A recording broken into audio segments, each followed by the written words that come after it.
Whatever I say today is from the heart. I came here mainly because this academy is to do with teachers and teaching.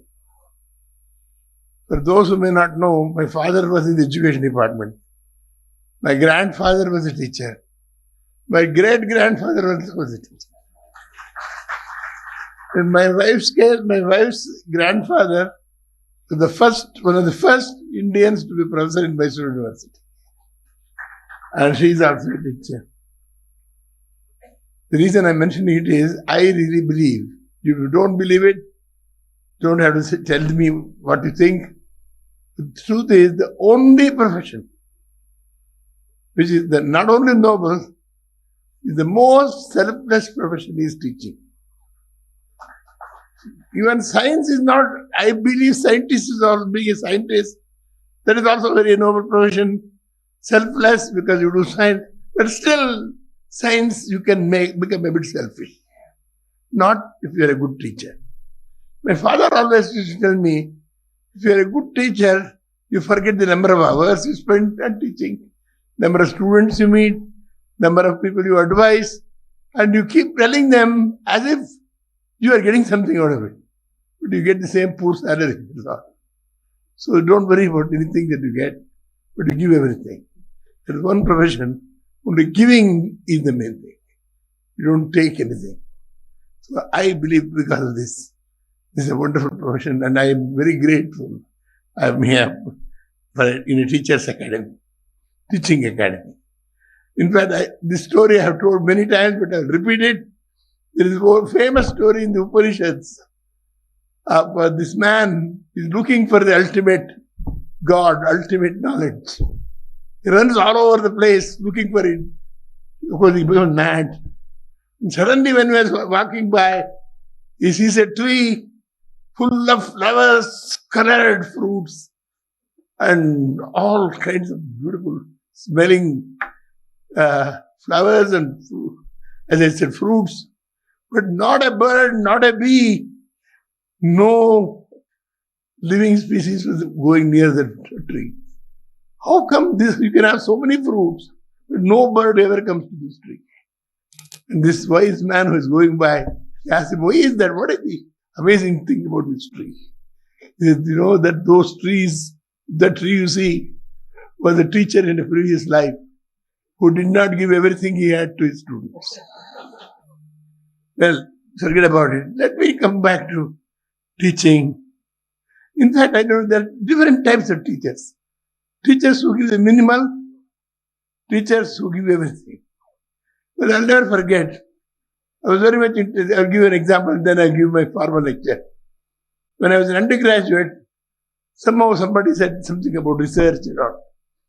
And there is somebody who was a teacher in physics who was father of one of my friends. And I asked this friend of mine, can I talk to your father?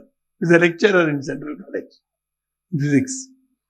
I went and asked him, it seems you do research. Can I, in this summer or something, can I come to your lab? I can work with you. Oh, research is very difficult. You can't do all the things. You are too young, don't worry about it. He did like that. I still remember. I don't want to mention his name. On the other hand, I met another teacher. He said, you know, when I was a student in MSc, I actually did research. I even published a paper. I think you should look for opportunity where you can do research even as a student, at least during MSc. And but he never give up. Whenever he used to say in college, don't forget what I told you. Go. Because he wanted me to go to Benares. Because with BHU in the early 50s was a very great research center. Don't go anywhere. Go to BHU. Leave Karnataka. Go to BHU. He is from Karnataka, of course. And there are people like that who take interest. In fact, that is where the teaching profession is. The greatness of teaching, the greatness of teachers, not comes from the knowledge he owns, but not by the knowledge he imparts, by the attitude to the students. That is the main thing. I'll come back to this later. I would like to say something here about the way a person teaches, the way a person does things in education. Somebody asked me, who is the teacher that has impressed you most?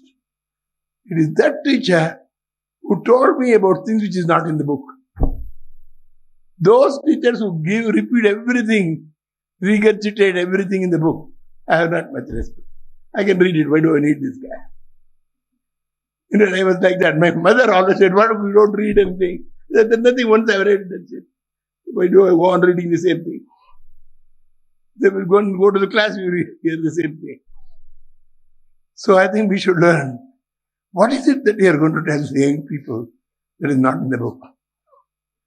The spirit of how science is about, how to think about science, how to think about new things. But the education, I don't know about here, is so bad. A person takes all kinds of chemistry classes, physics classes. They would never have seen even a picture of either Newton or Faraday. They don't even show the pictures in school, for example. How Faraday looked, or how Galileo looked, how Newton looked. They make them feel they're all human beings. Science as a human activity. We never talk about that. Science is special, very difficult. That is not the way. Science is for human beings to do. Science is something humans do. The same is with teaching. Teaching is done by human beings, except that you have to learn what to teach. The great thing about, difficulty about teaching is, you can repeat everything that is known, but you cannot teach creativity. If only there is a classroom, which maybe Shuprasad can create a classroom like that. All you have to do is go to that 1 week class, become a very creative person and come out of it. Not possible. Very few people know how to make people creative. There is no rule, no simple principles, no simple curriculum for making people creative. That is the thing where we have to learn how to make people creative in India. Teaching must improve creativity in a large number of people. That is what the only way it can be done is by being an environment around the student. It is the environment around the student that makes him creative, not what you teach in the classroom. I have been a professor in Cambridge as well as in Oxford universities. So I'm still a professor in University of California. But of all these things, I always like Oxford and Cambridge for one reason. Ordinary people go there. They somehow change by the end of 3 years. All of them don't become prime ministers of Britain, but most of them do. Every prime minister at Oxford says, got his BA degree now. Every great philosopher, psychologist that Britain produces comes from here, they say. Not that they have any special course for them. Just you walk around the lawns, walk around the college, you keep talking to the tutors who sits with you and talks for hours. Not in the classroom, but in small rooms where 3-4 students are with the tutor. Somehow that changes the student. I have noticed this not once, the last several years. That is why you say the 800 years of Cambridge University has maintained quality. And we say, look at Tata Institute of Fundamental Research in Bombay. I was a young man when it was created. What a great place we tried to create. Look at Indian Institute of Science. What a great place we tried to create. Are they still so great? Well, I won't say. For you to decide. It is not for me to judge how good they are today. There is no question. Most institutions, I will not pinpoint which ones, 99% of the institutions in India decay with time. Start at the bank, slowly can come down. Some of them stabilize somewhere. Some of them go down again, try to come up. Never come back to the original, what they wanted to do. I was in the first IIT.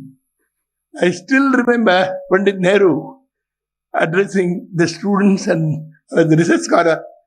I went from Indian Institute of Science, where the director of the Indian Institute of Science went to create the first IIT in Kharagpur. Sir J.C. Ghosh was my teacher.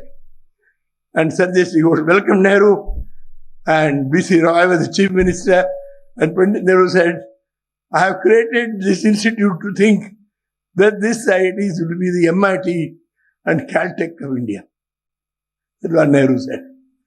And the reason I have created in Bengal, because Bengal traditionally, historically, has the place where the most brilliant, intelligent Indians have come out.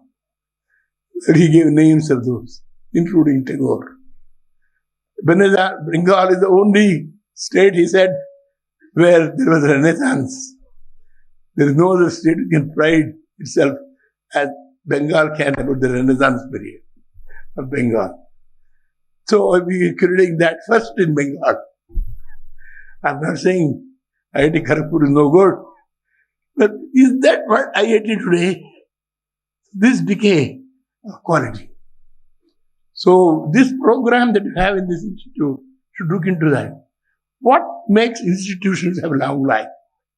What makes teachers so exciting that they create an environment that promotes creativity? Since you cannot teach in a classroom, you must somehow infuse that creativity someday. Of course, there are many qualities that required. I can go on giving you all the qualities. As I said, most important of all is humility is the most important. However good you are, you must have humility.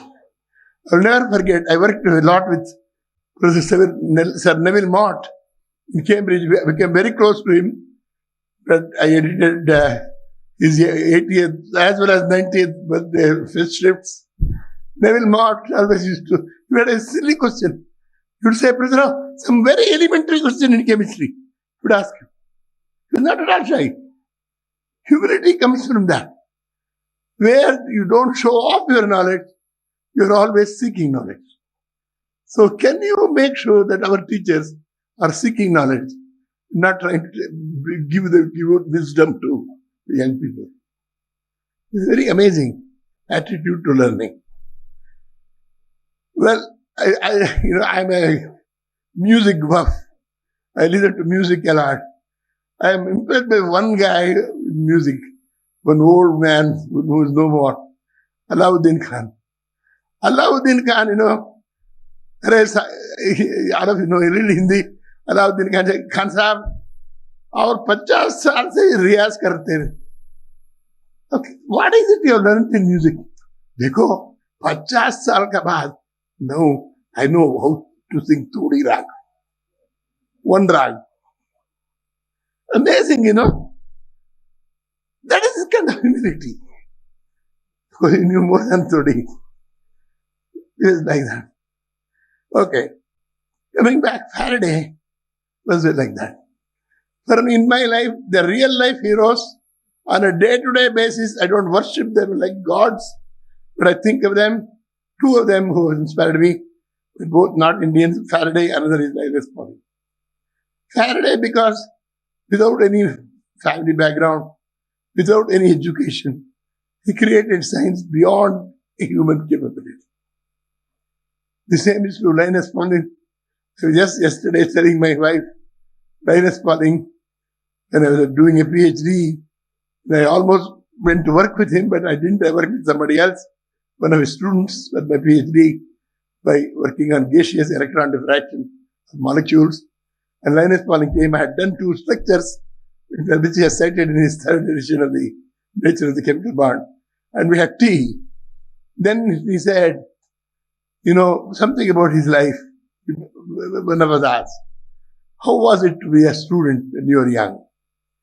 Oh, don't tell me. Suddenly when he went to college, his father died. Linus Pauling had to support his family. And then, when something like that hits you, when poverty and the absence of anything that is desirable for a quality life is not available to you, then you wonder, how do you proceed? That hit me. So I could take any job, but there were no jobs. The only job I could get was repairing the roads. Repairing, the tar road that we repair. He was one of the coolies for 2 years. And he went to college during the daytime.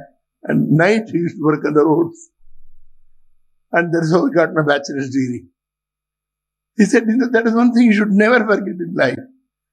To do something in life, in spite of everything, is not easy. The reason I'm telling you is because of the case of India. In India, 75% of the people belong to this category. You are in Dharwad, you won't see this. Just go to interior Karnataka somewhere, or interior North India somewhere. You see poverty, but tremendous hope and excitement among the young people. They are the most exciting and most people with the greatest hope for themselves are the poorest of the poor. Their eyes shine.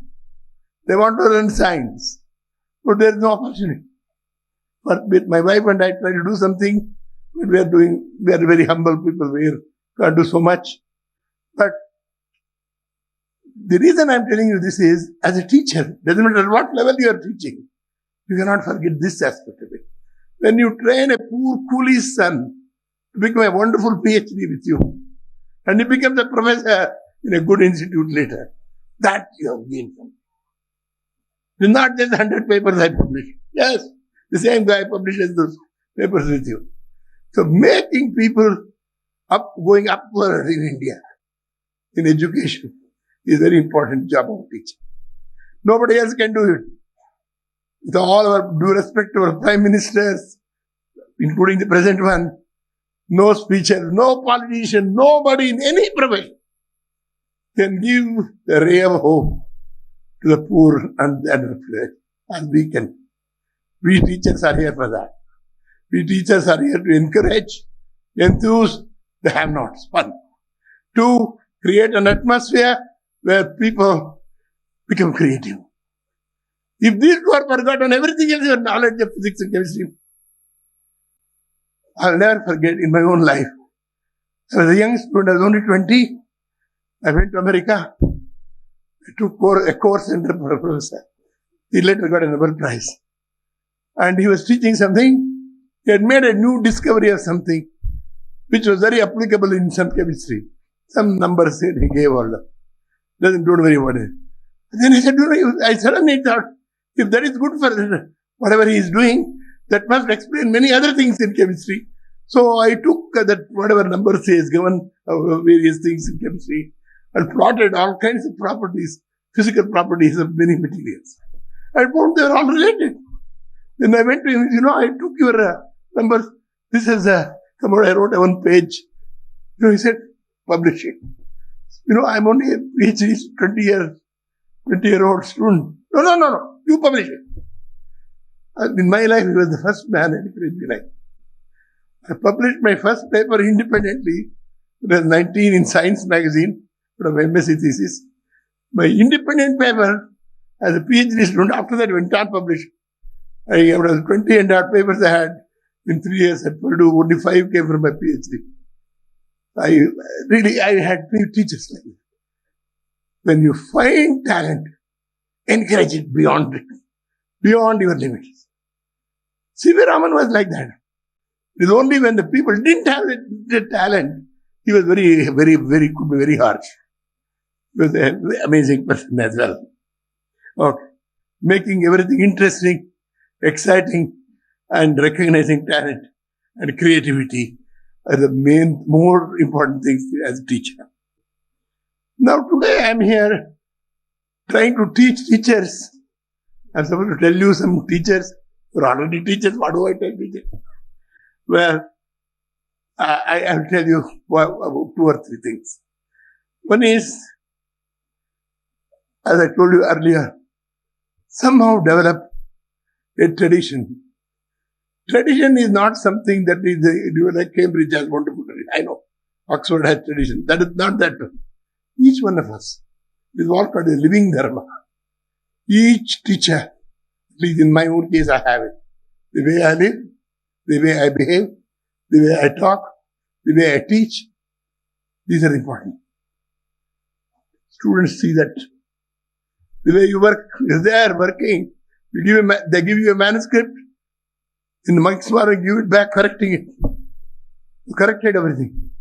Don't keep it for 6 months. I'm very busy. come tomorrow. Am I very busy? Come next week. Tonight, when you give something today, same day you must do it. How many teachers here do that?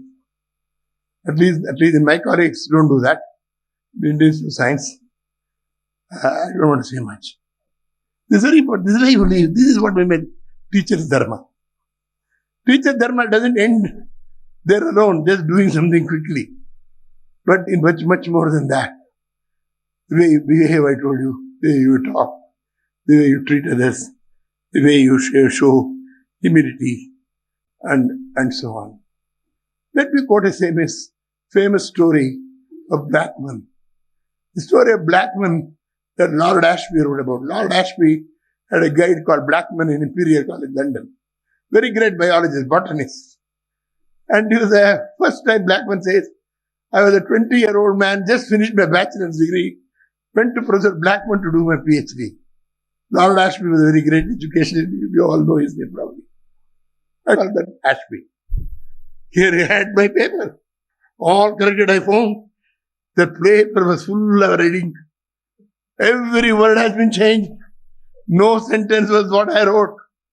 Everything. He said, for example, this is similar only. Same is similar. Every word, every exact word, use a word. Do we teach that? I try to do that. That is the role of a teacher. Blackman type of teaching. And someday when Blackman was going with Ashby, let us go for tea, he says. On the way, he says a board, use the other way. And Blackman says, what is the other way? Which way? Other way can be that. Other way can be this. Say, you must say, immediately put the pencil mark. Use the way directly in front of you. He was very exact. But Blackman's teaching is something teachers don't have. Well, I'm not trying to preach you. Make it worthwhile being a teacher for a student. Well, and unfortunately, teacher's role is also tough. I sympathize with you. It's like a doctor. All people have the same disease. It is very easy to treat them. Everybody gives the same injection. But each one goes with a different disease. And the doctor has to treat them. So each student is like that. Each student has a different problem. For an issue of Daedalus, published by the American Academy of Science and Arts and Science. Daedalus says how to take care of the unusual student. How to take care of the different student who is slightly different. Some kids learn so fast, they put you to shame. You write the equation halfway, the other guy finishes. Before you have taught him. I hope you remember Ramanujan. Ramanujan is doing like this, crazy. Two guys were talking about mathematics. What is good that equation? What is it going to be? You take the candle, light it up, start his lecture. By the time you would finish the lecture, the candle would go off. The reason I'm saying is, teaching is nice. Teaching for hours together doesn't help any. And also, as Piaget said, there's only so much people can absorb. Can't go on, bore them to death. Okay. The reason I'm telling you this is, I talk about the higher things in teaching, not the curricular aspects of teaching, which I'm sure you know more than I do. How to improve the curriculum, how to teach, how to teach that law, this, that. You know all that. But what is interesting here is the status of teaching. I don't know whether Professor Shiv Prasad tells you. There's a beautiful report on quality of teaching in the world. I hope we have told them, give them all a copy. The other day I mentioned this. The highest quality of teaching and teachers, both are found in Finland, not in the United States. Second or third is South Korea. America is 24 or 25 in ranking. America is not at all good for teaching in school or even undergraduate college. But amazingly, in India comes after 100. The quality, we are really top from the bottom. Amazing, the teaching, this is nothing to do with quality of your finance, money, how rich you are. Why can't we be good in teaching? Tell me, what stops us from to make the next decade, 10 years, a decade of teachers and teaching? And amazingly, Monte Carlo, who was then the Chairman of Planning Commission, had actually written the next 2 plans will be dedicated to teachers and teaching. Improving. That is the future of India, I told them. Depends on that. They agreed. Unfortunately, this is lost. So the government is also not there. But, I think we should worry about where we are in education. Well, I keep going to China. I'm a foreign member of their academy. What is done amazingly, in China, they're awful, brutal. They beat you up and do all kinds of things. But one thing also is, the good thing about China also is that they give enormous encouragement, enormous support for those who work. But it's not generally available to everybody. If you're in a small village somewhere in interior China, you can forget about it. Not University ever given a prize for a best teaching. Money? See? This is the kind of thing. Our value for teaching and teachers has gone down. Lastly, I want to deal with one specific thing. Some student asked me in some place, I go to all kinds of places to give lectures, very bright kid. What is it? He said, India's most difficult, most important problem, because I'm obsessed with education and teaching, so I said, there's many problems, energy, everywhere there are problems in India. But one problem anyone can solve, that Prime Minister will never be forgotten, the history of India.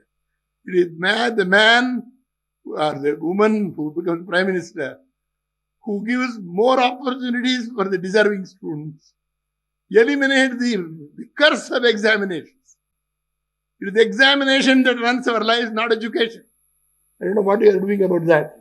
Unless you get rid of this exam system, there is no future for education in India. We do very well in BSc or intermediate, whatever the exam. And the number of competitive exams you take some other exam. You take an IIT exam, you take another exam. If you don't, it goes on. It's exhausting. People commit suicide. Young children. Young children go to Kota to learn. Half of them go mad. By the time they come to IIT, they have no brains left. It's not like the old students I used to have in IIT. Brilliant kids. Today, the IIT crowds are terrible. They're already they're all sleeping. They're already mugging up things. They don't remember all the horrid days in Kota. So we have to get rid of that. This is related to education. We teachers have no role. I know that. But we have to influence enough pressure on those concerned to make education and examination two different things where examination don't rule our education. And also, we're all obsessed with wrong things. Please pardon me, don't worry about Indaka, Dharwar. Give quality education here. Don't worry about your ranking. That is stupid ranking, and you can shove it up somewhere. Number 1 in India has no meaning to me. Number 1 in what? I come from that institute, number 1. I don't see what is number 1 about it. I just keep quiet. Say no more. Well, I should close now. Should go on. There are many administrative things we should do to help teachers. I will not talk about that. The entire idea of a term, semester, we should eliminate that. If the semester is too long, 45 lectures in each subject, too long, many things have to change. Well, the future of India depends on young India and rural India, as I told you. I also told you about Blackman, how as an individual teacher, we have to influence teaching. And I also told you how tradition, how we behave, how we talk, how we do things are as important in establishing that tradition. Well, the reason I'm saying the last thing is, I keep repeating this all the time, everywhere. There are about nearly 50 million children in our villages. Imagine if after them, you may not believe that. If you believe in any kind of statistics, there must be a Faraday, a Newton, every kind of brilliant person in that. No other country has that. We have to find them. The role of you guys, teachers, to look for that. Look for a needle in a haystack. Look for those bright nuggets somewhere in a miserable mud that is stuck in. Help them. That is being a teacher. Well, I would like to close. I'll read out something that Lord Ashby said. I would like to recapitulate a few observations from a fine lecture delivered by Lord Ashby. The lecture was entitled Specifications of a Professor. You must all read that. We take it for granted that a teacher or a professor must be a master of some part of his subject, and that he advances knowledge in some ways which have earned the approval and the admiration of his peers. These are essential qualities, but they are not the criteria that have been responsible for the lasting influence of great teachers on their students. The chief quality that distinguishes a professor is a determination and the skill to build bridges between two generations, to establish a lively communication with the young. The commitment of a professor is not solely to transmit knowledge. It is to transmit a tradition of scholarship, an attitude to phenomena, a particular style of integrity. The fruit of learning, after all, is not a book, but a man. I strongly believe that this message has much to do with the pursuit of knowledge that we teachers are interested in. Thank you.